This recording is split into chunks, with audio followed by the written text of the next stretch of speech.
the Children Meet We is something in which I've been involved for about 17 years, since the age of 18. I'm one of the founding staff members of Free the Children, and we're just very proud to say that 17 years down the road, we're one of the world's largest networks of children helping children to education, with more than 1 million young people involved in our educational and development programming in 45 countries. And through the efforts of young people, we've been able to build more than 650 schools and educate 55,000 kids.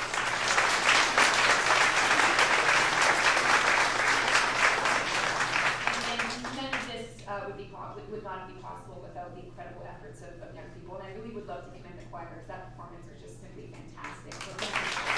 And we just really want young people to get involved in causes that they're passionate about. So they've had the chance to hear from Al Gore, His Holiness the Dalai Lama, great people like Justin Bieber before he went sideways,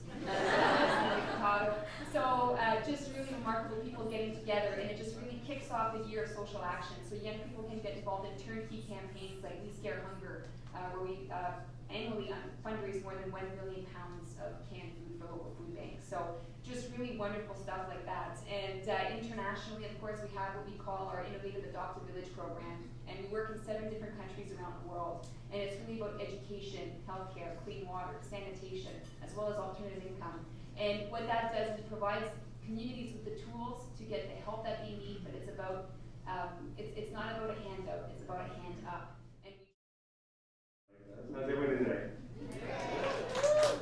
Fantastic. Well, my name is Chris, and I am a speaker with Free the Children Meet We, and I've been on the Meet We team for about 2 years now. And I have the great privilege over this the course of this fall to be traveling with the Kenyan Boys Choir on a 3-month tour across Canada. We're hitting all the weekday stages, but we're also going to schools to teach young people the importance of education. And if you are not aware, this is Free the Children's specific year that we're focusing on education. Our goal within this year is to raise enough money to build 200 schools around the world in our Free the Children project countries. And we are inspired by the words of Nelson Mandela, who said that education is the greatest weapon we have in changing the world. So myself and 11 of my, I guess I would consider them brothers now, we're about 2.5 months into our tour across Canada, and they've seen more of Canada than most of us can say we've seen. We're really excited to be able to share our message tonight. And in just a few minutes, we're going to bring them on. They're going to share a little piece of their Kenyan culture, a little piece of that Maasai culture, and their music right here on your stage. But before we do that, we just want to speak a little bit more about this year of education. And so why specifically did Free the Children choose to focus on education this year? Now, it's always been our foundation. Ever since Craig started Free the Children way back in 1995, it's always been about education and using education to lift young people out of the cycle of poverty. Now, why this specific year? Now, for myself, I recognize the importance of education because that's what my mom taught me. From birth, she said education will teach you who to be. Indeed, that's why she chose to name me my name, Christopher Samuel C. Christopher means he who brings a good message. Samuel was a great prophet who led the people to freedom, and C is my namesake, meaning gratitude. And that's why from the time I could talk, I walked to live up to my name. To spread a good message and never be ashamed to stand up and speak out against all that seemed unjust, unfair, and hateful. And I always remember to stay grateful, Mom said. See, education is the reason my mom never paid for cable TV, but gladly paid every time I incurred a library fine. She just called it a deposit on my education. Education is the reason my mom created at home the following: Mathematics Mondays, World History Wednesdays, and Nonfiction Fridays. And y'all better believe I hated Nonfiction Fridays. Education is the reason why my immigrant father always says if I could speak gooder English, I'd be Prime Minister of this country. That's why he always told my brother and I to learn to speak gooder English. The best things in life are free, he'd say. And here, in Canada, the education is free, so it's the best thing in life. Now, back then, I didn't get it.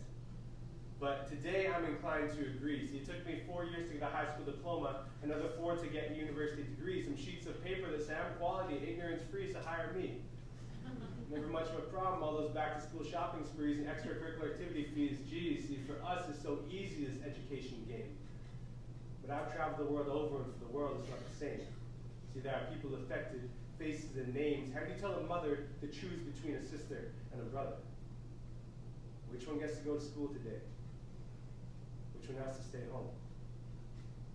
How do you tell a father to choose between his son or his daughter? Who will walk 5 kilometers to class on an empty stomach?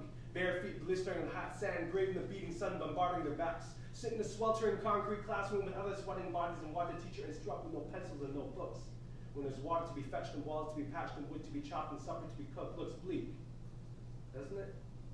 When there's drought and famine on the horizon, you're holding your baby daughter, you gaze in her eyes and want to invest in her future, but know you need to be concerned with the present. See, for most of us, sitting right here, for most of us, we can say we didn't know. Because we've only been told but never been shown. Watching through HD TV screens of complacency from the comfort of our own homes and the comfort of our own lives, but sometimes we need to get outside our comfort zone, see things with our own eyes. In India, I met a 14-year-old girl named Mira, offered to show me what her life was like. Mira said, I wake every morning when the sun first shows its light. I start my day with a prayer and a hike. Mira showed me to a small path outside her home, littered with branches and stones, roughshod and the trees overgrown. It was a long walk down the hill from her home when we finally stopped at this well. Except see, this water didn't look so swell. Floating twigs and leaves from the trees that had fell made the water much more dirty as well. And then the smell. Now Mira turned and smiled at us. You see? This is where there's water for us. You see? Every day I come down for water. Because I'm the eldest daughter. And I can't go to school, but to me, that's not a bother because my sisters sit in class learning lessons that I never could. I know one day they're going to change the way we live for the good. Education is the key, so we're not misunderstood. So I'm going to keep collecting water to get through. And hopefully one day my future sons and daughters won't have to. Now I looked at Mira and I said, hey, how many times do you make this same trip each day from your mountain? She looked back at me, shrugged her shoulders, said there's too many to count. See, I never knew that because of water, kids around the world are missing school. Meanwhile, their own backyards have hot tubs and swimming pools. In Ghana, I saw classrooms crammed full of sweating kids, struggling to see what the teacher was writing on the board. On the veranda, preschoolers sat drawing on the sidewalk with chalk. A 3-foot drop down to some sharp rocks. Did they ever fall off? I asked their teacher. Well, they get sleepy sometimes because they come with no breakfast. So it's hard for them to stay awake, she said. So yeah, sometimes they fall off. And then we bandage their heads. We have no other choice. We'd have to send them home instead. Imagine this was your son or daughter. And you, the mother or father, with no money and little water. Less food and more trouble, no hope and all struggle. Welcome to life for millions of kids around the world. There are girls in the Orient who go to work every day just to earn some petty cash. Boys in Sierra Leone with AK-47s forced in their hands, forced to grow up pretty fast. Kids in India with no access to education because they belong to the lowest caste. Canadian kids, when we complain about early wake-up calls, too much homework and quizzes in class contrast. Kids in mines making dynamite blasts. Kids in factories choking on gas. Kids with cameras, packs of dynamite strapped to their backs. And people say, Chris, man, relax. You know you can't change the world in just one day, right? Yeah. I know I can't change the world in just one day. But as long as I can do something, I will. See, I've got a good head on my shoulders and a better education in my pocket. And if opportunity's a door, education is the key to unlock it. And if these kids are going to make it, we're all going to help them rock it for one day. Right now, lack of access to education is a very real problem that affects people. Faces and names like ours, with dreams, though sometimes their dreams don't show. And now we've heard their story, and we can't say we didn't know.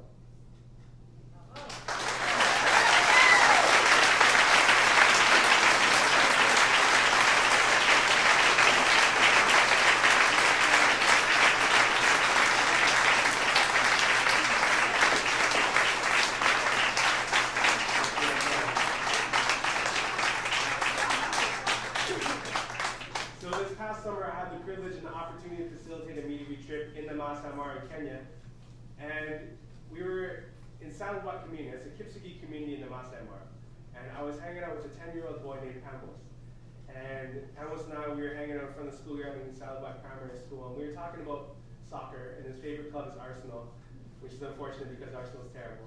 And I said, Pamos, when you grow up, what do you want to be? Do you want to be a famous soccer player? You're going to bring Arsenal back to the glory days? And he kind of laughs, he looks at me, he said, Chris, no, I don't want to play professional soccer. And I said, well, Amos, what do you want to be when you grow up? And he looked me right in the eyes, he said, Chris, when I grow up, I'm going to be a pilot. And I said, Amos, it's an amazing dream to be a pilot. And he laughs again. He says, Chris, I'm not dreaming. I'm going to be a pilot. I see, Amos and I, we were in front of the old school in Sarawak, and that school, for those of you guys who have been to the Maasai Mara in Kenya, you've seen the old school buildings. It's nothing more than a few branches and a rusted tin roof. Now, when the rainy season in Kenya comes, which is 5 months of the year, it washes out that entire school building, and the kids of Sarawak community cannot attend classes. Now, a few years ago, Free the Children came in and built a brand new 20-classroom school in the community of Sarawak. And Amos took me on a tour around this school very proudly. He showed me his primary 5 classroom. And he said, this is where I come to school now. And this is my notebook. This is my pencil. And you know what, Chris? I'm going to make it. I'm going to graduate. I'm going to go on to university. And one day you're going to see me flying my plane up in the sky. And you're going to look up and you're going to say, hi, Amos. And I'm going to look down, but I'm not going to see you because you're going to be really, really small. And I looked at him and I said, Amos. And then I had no more words for him. Because what do you say to something like that? So know that when you are supporting the work of Free the Children, whether it's through buying your Rafiki chain or whether it's going on a trip, know that what you're doing, you're not just contributing to this project overseas in the country that you might not ever see, but you're contributing to a hope and a vision for a better future, for Amos, for his entire family, for his or her entire community. And that's something you can't put a price tag on. Giving a child around the world a future. To be a pilot, or to be a teacher, or to be a cop, or to be a preacher, or to be a nurse, or to be a doctor, or to be good enough to one day play professional soccer. See, every single one of us has dreams. Every single one of us has aspirations of what we want to be when we grow up. Doesn't matter if you're in Canada or Kenya, India or Ecuador, we all dream. We all lie under a starry sky and wonder what the next 20 years of our lives will look like. See, once I thought I wanted to be a sports journalist, get paid to talk about hockey and basketball. Seems I ended up talking for a job after all. And the way I see it, this human race that we're running is far too often mistaken as a sprint and not a marathon. And it's also a relay. And if we hope to one day relate to our kids the lessons they'll need to succeed, we must first weed out those seeds of greed and apathy in our own lives. Recognize that this race is not built on race and creed, but on hopes and dreams. Now, how can we help them achieve their dreams? Sometimes more like nightmares, it seems, doesn't it? I want to be a chef. I want to be a vet. I want to be a singer. I want to be an astronaut. I have heard them. They've told me their dreams. And if they have hope for their future, with everything they go through, what right do we have to be hopeless for them? No, that's not what they're asking for. They're asking for something more, not to be pitied or ignored or respected. Give them the key to that door, that key, education. And it's clear to me that we need to do something. It's clear to me that we can do something. See, in this human race is a relay. Right now, we've got the baton, so come on. We all have the capability to do something better. We can and we will. If we work together, bring hope to these children forever. See, to change the world, we first got to change our worldview. Not just me, or she, or him, but you, and you, and you, and you. It's us. It's our responsibility. And we got some real work to do. So let's all come together now and make some dreams come true.